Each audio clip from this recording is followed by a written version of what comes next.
So I think now we're going to talk about some other components that are difficult to address, and but also really important in this work of bridging divides. And I think there have been many incidences of violence in this election cycle, and we can think back to killings and shootings in Charlotte and Baltimore and Ferguson. And for me personally, those things have been incredibly difficult. And in the work that I do, which touches a lot of these communities, it's been challenging.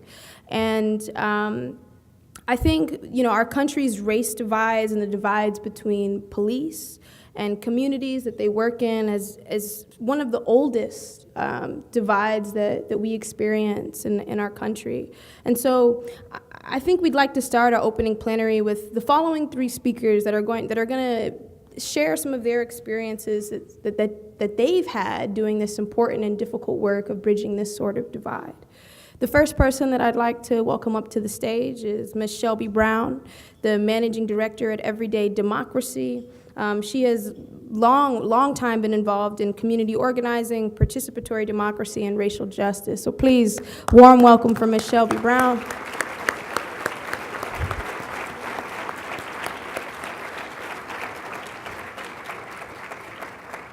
And as Shelby makes her way, I'm also going to welcome up Ms. India Gerald, is a program supervisor for Children's Services of Roxbury and the Youth and Police Partnership Program. For the past decade, she's worked to support vulnerable and high-risk populations.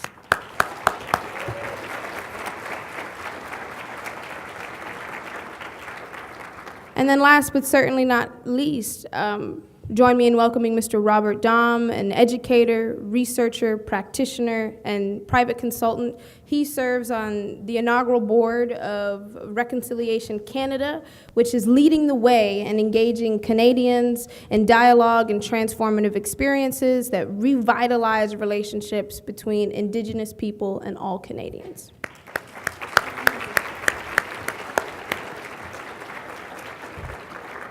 Thank you, all three of you, for being here, and these folks are going to share their stories and some of the important work that they do, again, to bridge those divides. So one more time in welcoming Shelby, India, and Robert. Thank you, guys.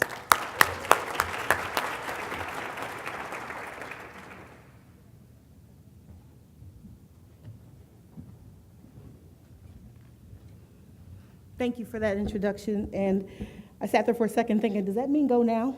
Yeah. So I was invited to tell a story about race that focused on bridging divides. I want to tell you that I don't follow directions really well. I think about them and I try, but it doesn't always work out that well. But I do hope by the time that I finish that I will have told you something that will matter. When I think about the subject, the bridging divides, and I think about storytelling, what it brings me to is something that is very deeply personal that comes out of my faith tradition. That is the process of telling your testimony. To me, testimony is incredibly important. It's a statement about what you have personally witnessed and declared to be true. I like to think of it as the powerful and personal account of triumph through pain, confidence in difficulties, and witness of what is your personal truth, the light that guided you through whatever difficulty you may face in life. As the old folks in my tradition would say, it's how you got over. I believe that we all have a testimony, and that our lives every day as we live them is an accumulation of additional narrative to our testimony.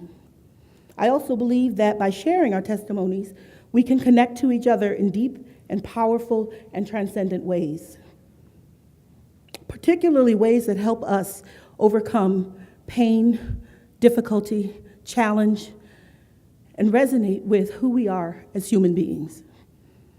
In my early career as a community organizer, I remember I was working in the issue of poverty, and I discovered study circles. I became enamored with the first session of study circles, which focused on people coming together and telling their story, talking about how they connected to the issue at hand, and listening intently to others in the circle as they told their stories. I loved that. and being involved in community conversations on race, people were talking about how they first realized that race was a thing. I didn't know it at the time, but as I was falling in love with that process that resonated so strongly with my own identity, the organization was also grappling with racial equity as an important part of its mission and its identity. Everyday Democracy back in 1995, just after the O.J. Simpson trial and the acquittal of the officers that beat Rodney King, they were called to the city of Los Angeles because it was facing untenable unrest. The city was deeply divided. People were angry. People were frustrated. People were unsafe. People were afraid. And lots of people were hurting. Race, racism, and the cry for racial equity was front and center in that unrest. Los Angeles realized that they needed Everyday Democracy, and Everyday Democracy stepped in to help bridge the divide. Back then it was study circles, and they went in to work with people and show them that the deep divide could be mended, that the pain and the fear could be assuaged, and that we really could learn to listen to each other and make a difference by doing so. Over the years, Everyday Democracy became even more focused on the racial equity lens and began to elevate that as it propagated its work. This both recognized the unresolved history that we have here in this country, and it was also a recognition of the fact that our most intractable problems very often are rooted in the issue of race, race relations, and our divides there. So many years ago, Everyday Democracy published, for example, a guide on community police relations. That guide this year is going to be re-released with an explicit focus on race as a thing in community police relations. Fast forward to 2016, this has been a really difficult year in this country. It's already been acknowledged from this podium how much pain we have experienced, how many people are hurting, frustrated, and afraid, and how many people have died. And race is front and center at the divide. I often think about this, and I think about the narrative that we are constructing together. What is the story that my grandchildren or great-grandchildren are going to say or tell about 2016? What are they going to say about the America that we live in? While I don't know what the whole story will be, I am certain that race will again be front and center, and that the call for racial equity will play a prominent role in that story. I sincerely hope that the overarching theme that comes out of that is a collective testimony of triumph through pain, confidence that difficult relationships and situations can be overcome, and that good in good people will prevail. As challenging as it may be to authentically listen across differences, that is our call, and that is required of us. Ultimately, in the words of the Holy Scripture that I live by, one of the most important things that we will note is that we have overcome by the words of our testimony. I encourage you to stop by the Everyday Democracy table, learn more about the work that we're doing. We have a handout called 7 Key Lessons for Addressing Racism in Community Programs, and I really hope that it is helpful to you. Thank you.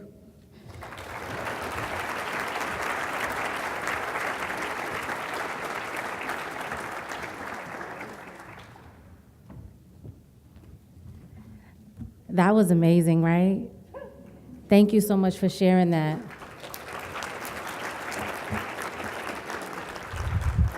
Good morning, my name is India, and I'm the program supervisor of Youth and Police in Partnership, which is a program of Children's Services of Roxbury. And I'm very thankful to be here, very humbled, and consider my mind blown. I have been asked here to tell an uplifting story, as you know, about what our organization is doing to bridge the gap between police and community. And I'm happy to say I have a story for you, and it includes community, compassion, dedication, inclusion, passion, teamwork, and need. I stand here before you on the behalf of my young people that I serve and the police in my team, which is over there, that I serve with.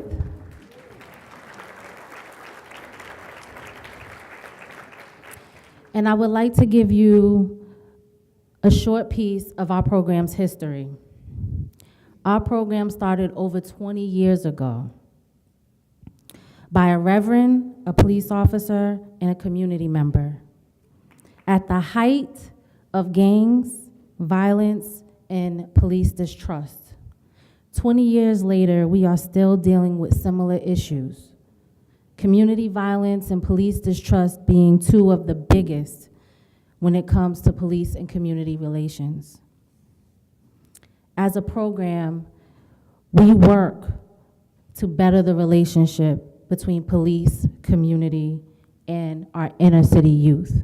That is our mission.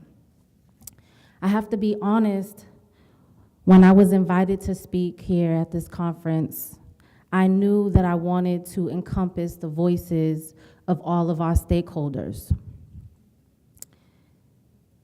Our stakeholders are our young people, the police, our parents, the community, and my team.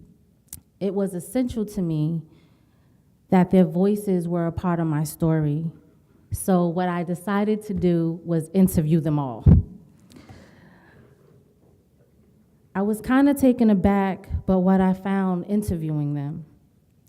My full team, my alumni are peer leaders who graduated our program, returnees are peer leaders who have been in our program for at least a year, and a Boston police officer who has been a part of our program for years, and also a transit police officer who provides our program with awesome support.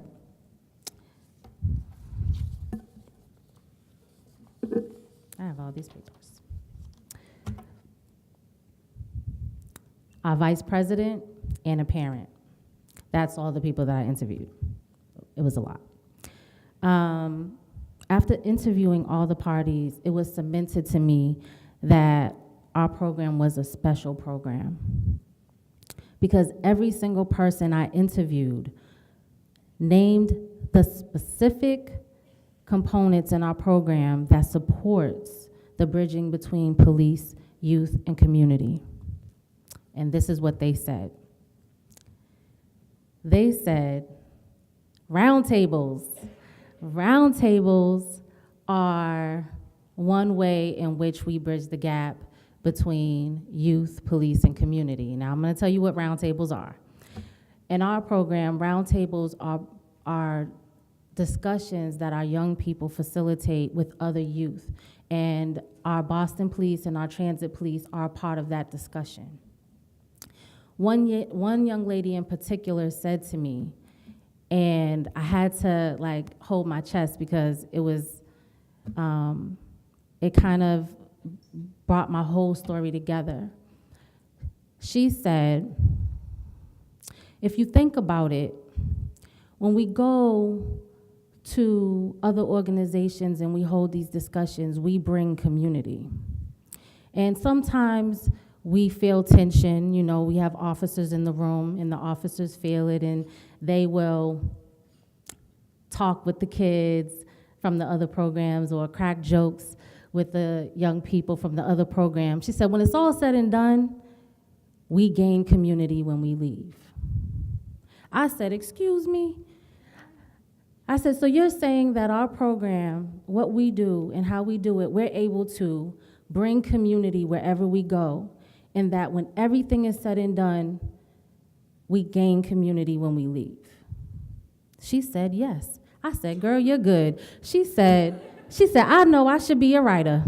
I said, yes, you should. The next piece that was shared from all the people that I mentioned was our City Heroes program. Our City Heroes program is a program in which our Boston Police, our Transit Police, and Boston EMS host a career exploration. This is where our young people get to find and see what it would be to work in any one of those departments. Now, just to give you an example of what they do, Boston Police, some of the things that our young people have experienced, they've had the opportunity to go to the SWAT team, they've had the opportunity to go to K-9 unit, they've had the opportunity to go to the headquarters and learn how to process fingerprints. They've also, at Transit, learned how to participate in the bus simulations and partake in being a part of training scenarios, and learn how they train for terrorist attacks. Amazing things. So I'm saying all of this to say that there are pieces of our program that our stakeholders find important, and it's the day-to-day work. That's what they said. They didn't say it that way, but that's what I gained. It's the work we put in. It's the fact that we build trusting relationships with our young people so we can support our young people to build trusting relationships with police. Then our young people are then able to help police build trusting relationships with other young people. Our young people are the key. In anything that we are doing, our young people are the key. So I leave you with this. And it's cliche, but be the change that you want to see in the world. If we each step up, then our children, our families, and our communities, and our world will benefit. Thank you.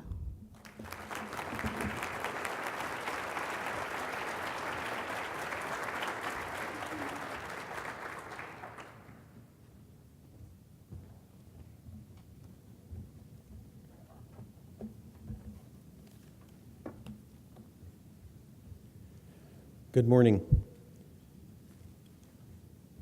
I was hoping someone was here.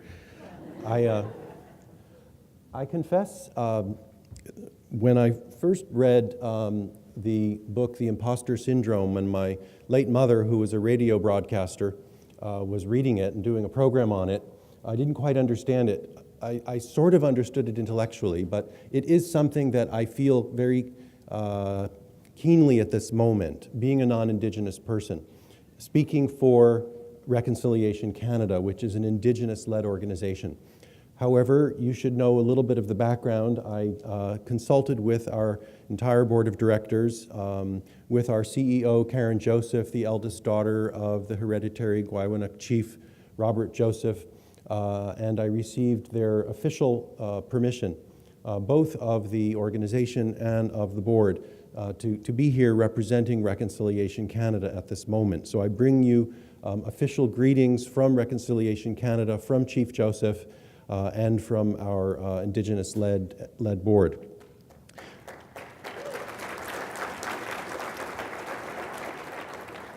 I would also be remiss if I did not do what would be expected of me by Reconciliation Canada, which is to acknowledge that we are gathered here on the ancestral territory of the Algonquin peoples, their descendants, the Nipmuc, the Wampanoag, and Massachusetts peoples, and note the significance of that relationship to the land, the languages, the absence of the people from those territories, the absence of their culture, of their voices, and of their contributions to the work that we all do. Contributions that those of us who are fortunate enough to live in areas where there are vibrant Indigenous communities here in New England and of course much more so in the Southwest of the United States and elsewhere. I grew up in Connecticut, so I know the terrain, and my husband is from New Mexico, so I know the Southwest situation there, particularly the strength of the Pueblo communities. We in Canada have really the privilege of being embarked in the next 150 years of building our society in collaboration with our First Nations, our Métis, and our Inuit peoples. As we next year enter Canada's 150th anniversary. And the contributions from Indigenous cultures to what we mean by dialogue, what we mean by collaboration, by deliberation, by engagement, by reconciliation, are really profound. And I hope there will be opportunities for some of us to talk about that while we're here. I should say that I'm also grateful to Simon Fraser University in Vancouver for inviting me to be a fellow at the Center for Dialogue, in addition to the work I'm doing at University of British Columbia. But it really is particularly important to begin by acknowledging place and by acknowledging the people who are doing this work. Reconciliation Canada is leading the way in using dialogue to create transformative experiences, particularly in the space of reconciling Indigenous and non-Indigenous peoples in Canada. This work comes in the wake of a horrendous past, and I'm just going to say take a few minutes to note what we've learned in our what was meant to be a 5-year but became a 6-year Truth and Reconciliation Commission process, while keeping more or less to the 5-minute limit that I was assigned. I should tell you that my Indigenous colleagues on the board, when I told them that I was asked to speak for only 5 minutes, all of us, we were very respectful of the time constraints for the organizers. They said, our people would never listen to that. We would stop when we're done. But of course, my colleagues there do know about time constraints as well. At any rate, what we've learned in the Truth and Reconciliation Commission process instituted by the Government of Canada was that between the 1880s and 1986, shockingly 1986, about 150,000 children were sent to boarding schools. It sounds nice, but they were schools where what were then called Indian children were meant to be stripped of their culture, of their language, of the capacity to communicate with their parents and grandparents, to take new names, as one report put it, to kill the Indian in the child. Of those 150,000 children, we know that about 4,000 died. In the schools, they were there typically for about 6 years, between the ages of 6 and 13. Once they learned enough English to work in a cannery or sewing or something along those lines, they were shipped out. The legacy of this is profound. We know that between the ages of 10 and 44, the suicide rate constitutes 40% of the mortalities for the people who were products of these schools and of their descendants. Among First Nations women, the suicide rate, the attempted suicide rate, is 8 times that of non-Indigenous women. Among men, it's 5 times the rate of non-Indigenous men. Out of a population in Canada of 4% of the population being Indigenous, about 23% of those who are incarcerated in the United States, in Canada, are Indigenous. And of course, there are comparable statistics here for minority communities. What happened was the children who were survivors of these schools came together and founded the Indian Residential School Survivor Society. That led to a formal apology on the floor of the House of Commons in 2008. The establishment of the Truth and Reconciliation Commission, not a criminal tribunal, but the collection of over 6,000 statements, over 1,300 hours of testimony, and the issuing of a report last year with 94 recommendations. And the work of our Centre for Dialogue and many other institutions across Canada are working to enact those recommendations. And I'll leave you with just a couple of observations since my time has more or less come to a close. We sat at the Pacific National Exhibition Coliseum, a space, those of you who saw the movie Best in Show about the dog show, that Coliseum. We sat in the Vancouver area and listened to the harrowing stories of survivors about their experiences of being raped, of being sexually abused in other ways, of being physically abused, of having their tongue pricked if they used their language, etc.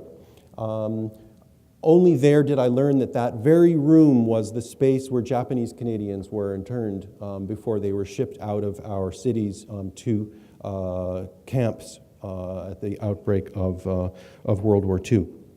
At any rate, we listened to stories that changed us, all of us. I am not the same person. I don't think any of us who heard those stories is the same person.